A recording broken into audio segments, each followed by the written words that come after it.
खरगोश काहे बुलाया राजा? हम नाय बुलाए रानी। हाँ तब के बुलाए से? ये जवन दूर दराज से ठंडी में भैया हरे बैठा है, लल्लू जोकर और उनके रिश्तेदार नातेदार गांव देश वाले, और साथ ही साथ जो हमारे लल्लू भैया के भाई साहब हमारे राम मूरत भैया हैं। हाँ हाँ ये नहीं नारायण की फरमाइश है, जिंदा रहने के लिए अरे तेरी कसम एक मुलाकात जरूर है।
फंसाने का जाल होते हैं। तो काहे फंसत है? न जाने कितने मासूम का खून पिए होंगी, कितना मनाई जाला पैसा से लेके खून तक पिलाए होंगे। न जाने कितने मासूम को खून पिए होंगी, तभी तो देख लो बाबूजी इनके ओठ लाल होते हैं, लाल होते हैं, लाल होते हैं। देखत हो माई बहनी हरन, एक लड़की की बुराई करत बा, लेकिन सुना है पवन कि बिना सुगंध के फूल लाश बन जाला, बिना सुगंध के फूल लाश बन जाला, और बिना जान के शरीर लाश बन जाला। बिना सुगंध के फूल लाश बन जाला, और बिना जान के शरीर लाश बन जाला। धन लुटेला तो बर्दाश्त हो जाला, लेकिन एक चुम्मा खरगोश कहा हमार जाड़ा कर जाई। जेकर प्यार लुटेला न पवन, ओकरे पिछवड़वे में बांस।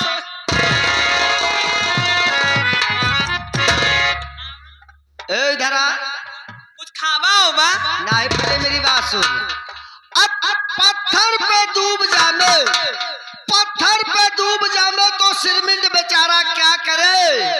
यह पगले से प्यार हो गया तो गवर्नमेंट साला क्या करे? नहीं तो है ना, हमें प्यार करेंगे। ए पवन, कि तुम मेरी जिंदगी में ऐसे आए, हाँ, तुम मेरी जिंदगी में ऐसे आए जैसे हरे भरे खेतों में उजड़ सांड घुस आए। अरे मुर्गी की तरह यूं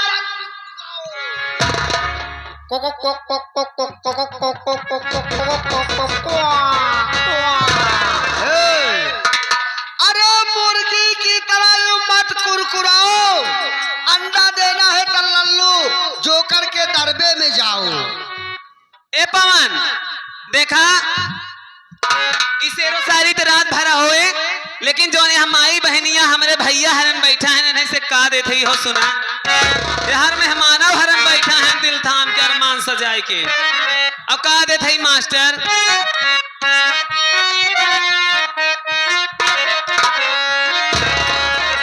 कहाँ आया हो घर मालिक, का हो मेहमान दूर से देखा हुआ का तू बतावा ऐसे ही हम आओ तोहरे लगे आवा मेरे राजा अगर प्यार करत हो बता। ये घर मालिक लागत रिसियाए गन कहाँ गए लुकाए कह दे नहीं हम मनावत ही। और कैसे मनावत ही हो सुना ये पवन कैसे मनावत ही।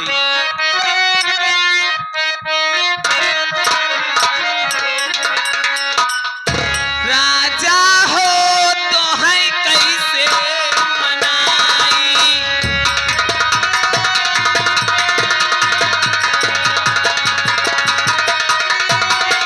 हेलो हेलो, मान गन का हो राजा हो तो है कैसे मनाई। एक गीत सुनते हुए श्रीमती संगीता देवी, श्रीमती संगीता देवी जो कि महिला के मेट इनके तरफ से राजा हो तो है कैसे मनाई। आयत का मेहराओ हरन हमारे साथ न दे का दीदी बहनिया हरन न दे। 51 रुपए का पुरस्कार पार्टी हार्दिक स्वागत अभिनंदन धन्यवाद करती है।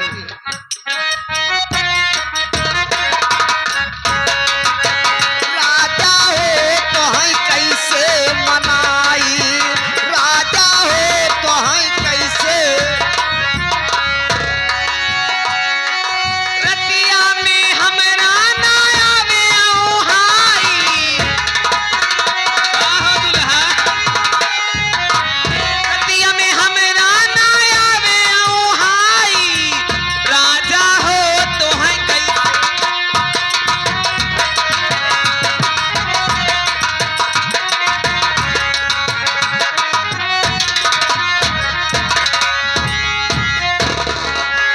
पिता बलपनवा आई गए जवानी,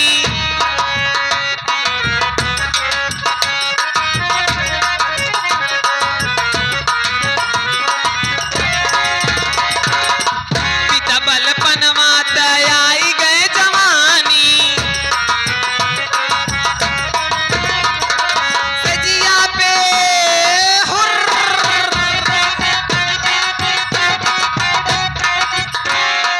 सजिया पे रही रही के आवे अंगड़ाई, दुल्हा हो तो है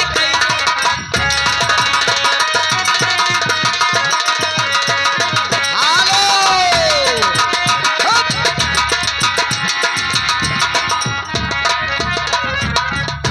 ये आगे हर्ष के मामा मैडम जी, ए लड़की हर्ष के मामा कुंदहा से चल कर आए हैं। कहाँ हैं हो तो हाथ उठावा हो हर्ष के मामा आ बैठा हाँ। का हो मामा आवा हम चामा।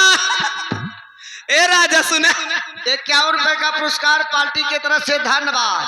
ये आगे हमारे लल्लू कॉमेडियन के मौसिया देवता दिन सब जने तो हैं के देत हैं हो।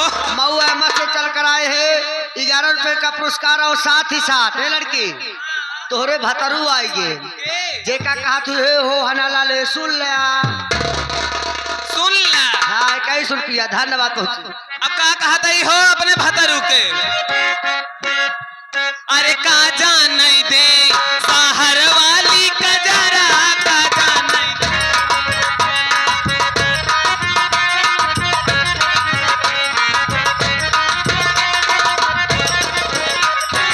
अरे दिया हो पतर का क्या बात है। का जान नहीं दे शहर वाली कजरा। पहले के माई बहनिया हरिन दीपावली के दिन कच्चा कोसा में काजर पारत रहू और अगर जे ना लगाए हो जो जान लिहू छुछुन न रैया का जान नहीं दे सहर वाली कजरा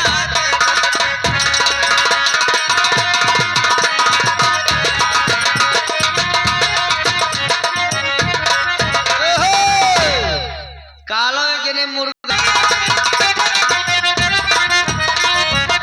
अपने बलम के बिछाई दीही गोनारा अपने बलम के बिछाई दीही गोनारा का जान नहीं दे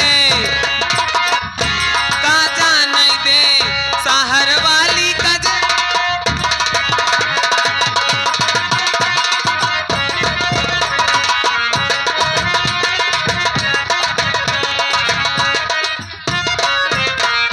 देखा अब तक तो सहन नगर आवा मेरे राजा उठा हिम्मत कर राजा अगर देखा ई जोने हम मोछा वाले बैठा है नहीं सब एक कहा तही हेलो हेलो हेलो जितना मोछा वाले ये आ गए हमारे कमल चंद भगत ये हमारे कमल चंद भगत हलवाई रसूलपुर और हमारे विमल भैया और मनोज कारीगर की तरफ से 51 रुपए का पुरस्कार फरमाइश बा प्यार में वो जज्बात नहीं है सावन है बरसात नहीं है देखा मेरे राजा तुहें कहे हैं तुहें सुनावा हम देते ही अपने मन हम कहा देते ही राजा सुना जितना मोछा वाले हैं नहीं कहा तही और जेकरे मोछा ना छिलवा दे उन्हों सब एक कहा था कैसे क्या कहा तही हो क्या कहते यहाँ अरे बोला ए मोछा बोला आवा मेरे राजा अरे बोला ए मोछा बोला का देखे लखिया फाड़ के बोला है मोथा बोला का देख ले पिया फाड़ के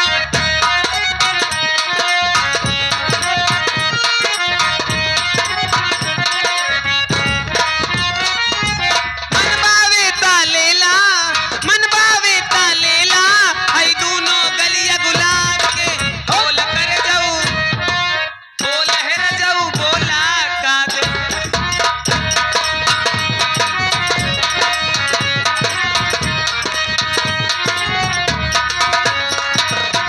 का मेहमान ऐसे खड़ी करबा तू देखा लागत वे सबे ठंडी मार दे खत्म हो गए हैं तो है कहा तई हो सुना अरे हाली का कही पियावा के कितना ड्राइवर है राजा सुन ला तो ऐसे खड़ी करे रहा अपन अरे हाली का कही पियावा के बिन चलुए इंजन चापाता अरे नया नया ड्राइवर हा अरे नवा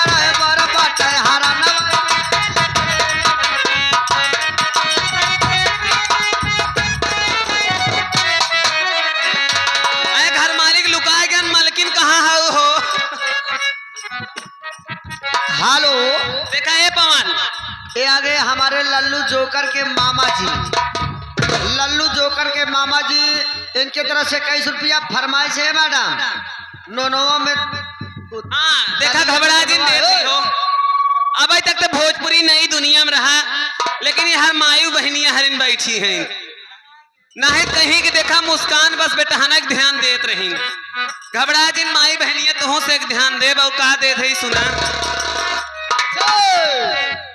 ए मन जाऊ का किया काले फात धाई धाई जिन बैठा नाम निकाला जानो कि नहीं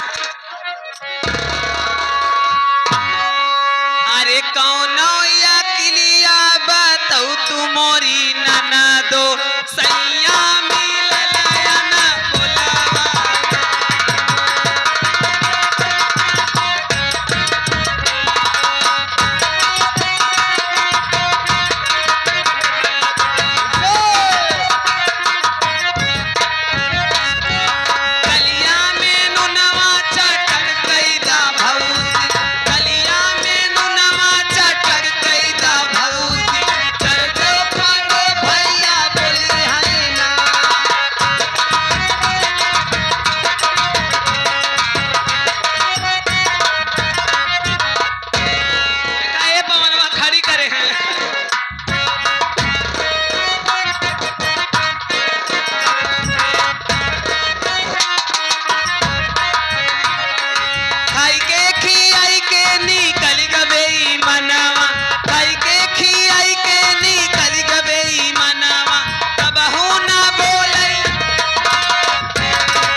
सुती के सुताई के निकली गबे मना अरे सुती के सुताई के निकली गबे मनावा सुती के सुताई के निकली गबे मनावा कबहू ना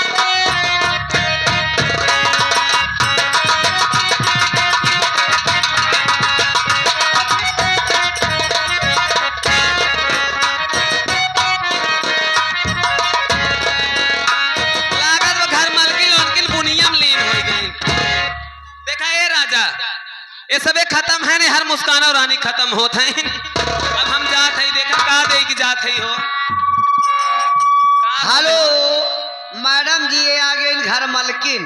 का कहा तैन घर आई गईन का मालकिन, इनके तरफ से 60 रुपया जगलूटू मोरी गोइया 60 रुपए का पुरस्कार फरमाइश करे यहाँ लल्लू की बहनी के राम मुहूर्त के बहनी गाड़ी गावे क्या इतनी टाइमी गायक सवेरे एक लाइन सुना तो 60 रुपया काट के नहीं जाता है सोवा और साथ ही साथ हो जाया देखा गरिए गावे बहो और तोहरे मेहमान आएंगे के नाम ना आए बताए कहन मुस्कान का दाई हम समझ गए जौन मेहमान रहे। और साथ ही साथ अखिलेश भैया किसी कारण बस जो कि आ नहीं पाए, इस समय बंगलौर में है लेकिन ऑनलाइन पैसा भेज रहे हैं 51 रुपया। और साथ ही साथ हमारे घर मालिक जिनके बाबूजी का स्वर्गवास हुआ है, अच्छा। हमारे राम मूरत भैया, बाबूजी की आत्मा को शांति के लिए 100 रुपए का पुरस्कार और बाबूजी को आत्मा को शांति मिले, स्वर्ग में उच्च स्थान मिले। देखा ए पवन ई बता पहले गाड़ी के का देख बा लल्लू की बहनी क्या राम मूरत की बहनी अच्छा लल्लू के और राम मुहूर्त चल के हे। लेकिन गाड़ी तो देव लेकिन फ्री में ना देव जेका जेका गरियो आए खोई राजा लाइन में आवा और का कहा तई हो सुना बहुत ऊंची लाइन में हो मास्टर कि तो है गाड़ी कावन विधि दे रसिया राम लला तो है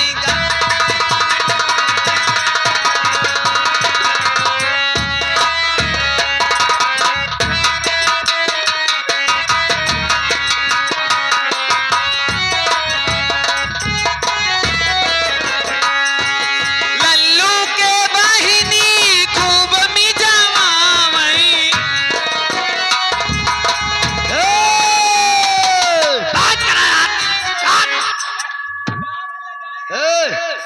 साइकिल कहाँ बा हाँ?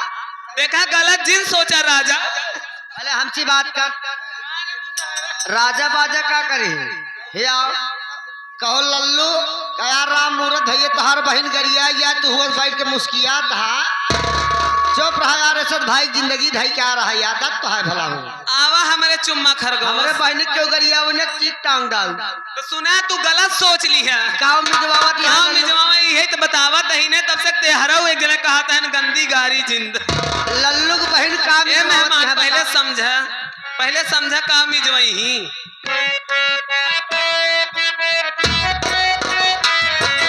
लल्लू के बहिनी खूब मिजवावई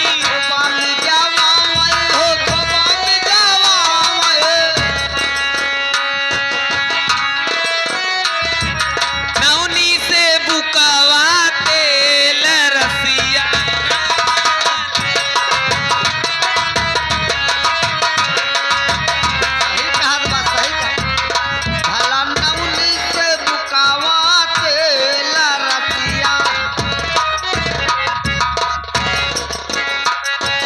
राम मूरत के बहिनी खूब सजावावई राम मूरत के बहिनी खूब झरावावई सखियन से अरे सखिया से कंघिया के से रसिया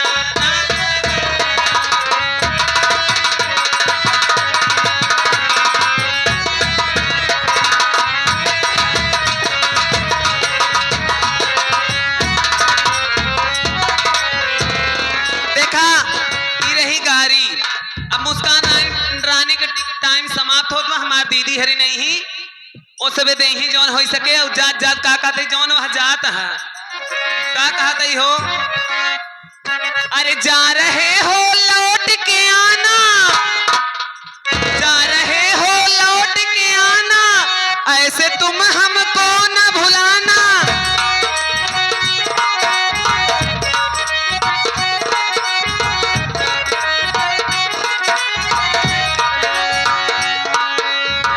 जा रहे हो लौट के आना ऐसे तुम हमको न भुलाना हम तो तेरे आशिक पुराने हैं हम दीवाने हम दीवाने हम दीवाने हैं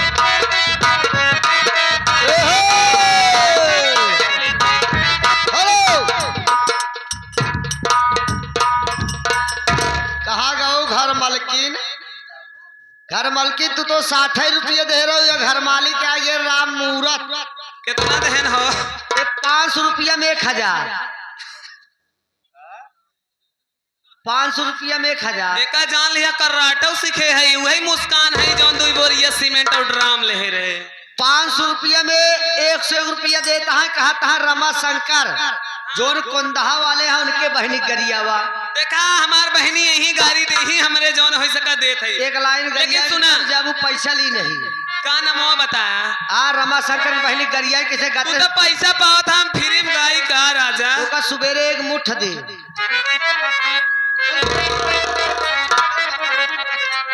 अरे मोरे पीछा मारा माराई चौराई भलाई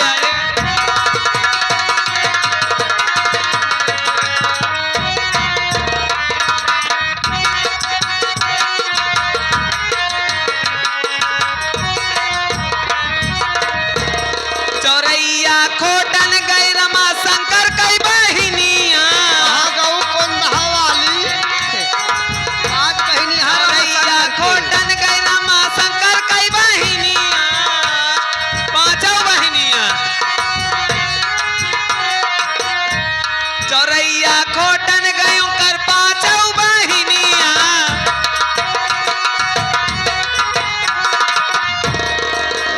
भला न हो के अरे मोरी माई भला न हो के लाग खजुआई चौराई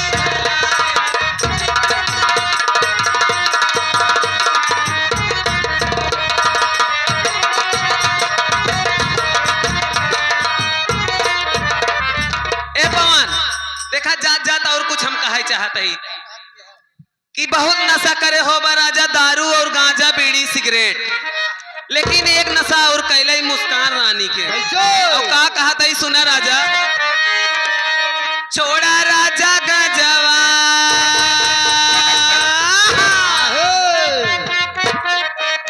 छोड़ा राजा गजवा सम्हारा मोर्चा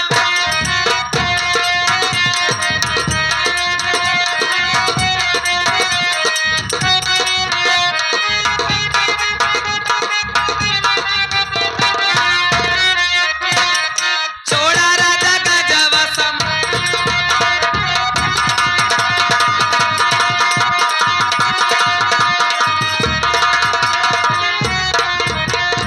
बालम नीरे मोहिया लवट के नहीं आए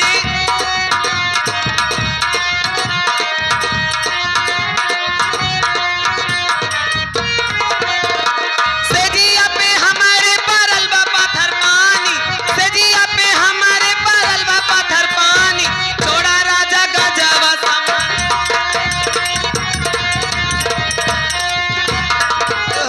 ये आगे हमारे राकेश भैया नहीं दिखावा अपन असलहा वह देखा कहा था तो का छोड़ दे लेकिन गांजा न छोड़ब कहन भोलेनाथ के भक्त है ई बतावा 11 रुपए का पुरस्कार पार्टी की तरफ से धन्यवाद ई बतावा अगर ऐसे ओला रहित कई हराई चली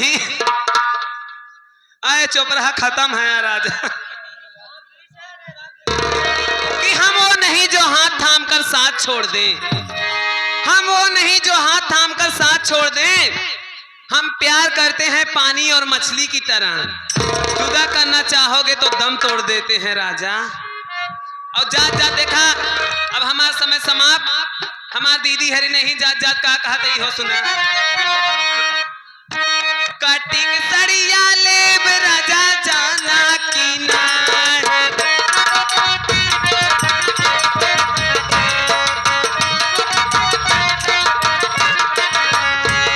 कटिंग सड़िया लेब राजा जाना की ना।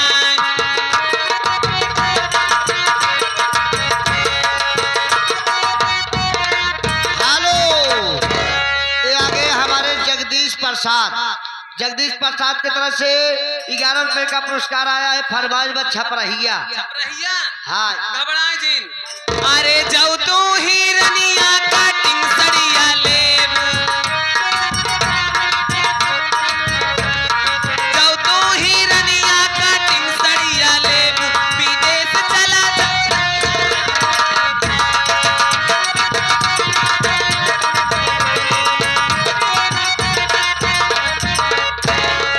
अरे जाऊ तू ही राजा जी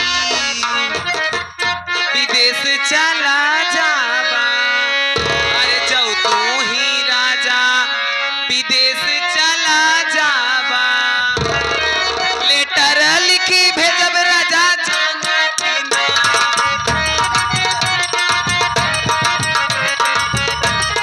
हेलो, ये आगे इंद्रजीत मुर्गा वाली। अच्छा मुर्गा वाले हैं। थोक एवं फुटकर विक्रेता हमारे लल्लू भैया के चचेरे भाई साहब 11 रुपये दिल लेके जा रहे हो। अब जाऊ जी जब तक कहा बना। देखा हम जाते हैं मार दीदी यहीं नहीं और कहा देते हो सुना। दिल ना लगई हा ओ गोरिया रे।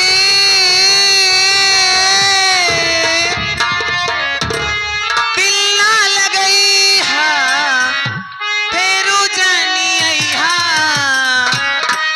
अब जा